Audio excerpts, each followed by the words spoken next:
I think like as far as this like album goes, like there's a few you know, concepts which I say are quite hard hitting.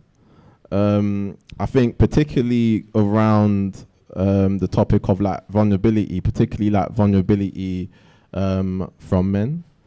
And like with that, I think that kind of opens up a more broader question in the sense of like, do you think that men have enough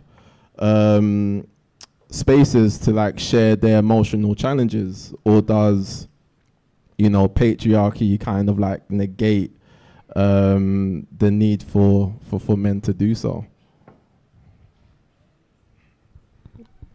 Go for it. So we go with Will first, then we go with Keith second.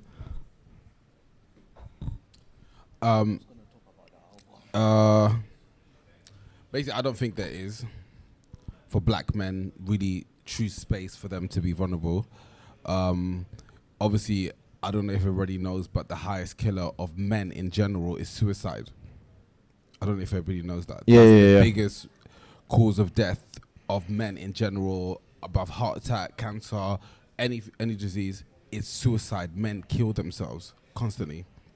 And I just feel like, even though in the media we have this perception where like we're moving forward, yes, we're doing things, you know, there's things that be more open, we're discussing and dissecting toxic masculinity.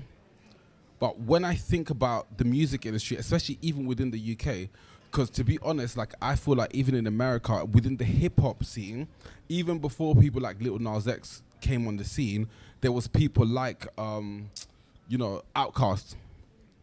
There were people like ODB, who was radical, you know, who dress in different ways, whatever.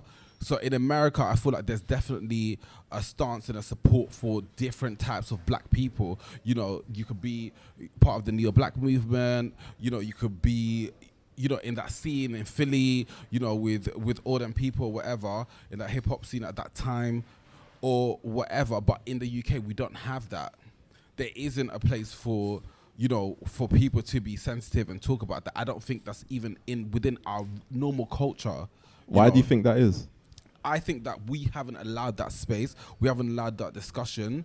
You know, we haven't interrogated it, and people haven't been brave enough to say, I'm going to talk about this. I don't care what people think about me. People haven't been brave enough to do that and say that. So even in the UK, I feel like, you know, on social media, it looks like everything is friendly, people are sensitive, whatever, people are PG. But if you walk around Brixton, it's the same shit. It's the same thing. Like, things haven't really changed. For a black man who's struggling with something inside, I don't think that there's this open space where he can go and talk about it, whether he's gay or not, or whatever he's struggling with. I don't think that there's a space like that. There's no music that people can express themselves, even still now, because I think we avoid that question, especially for ourselves in the UK. So I personally feel the reason why, going back to this album, I like it because even though it isn't getting there, but I can see that he's attempted to say something about it and to evoke a conversation. And for that, you know, I feel like he has to be commended and given more rates. Cool.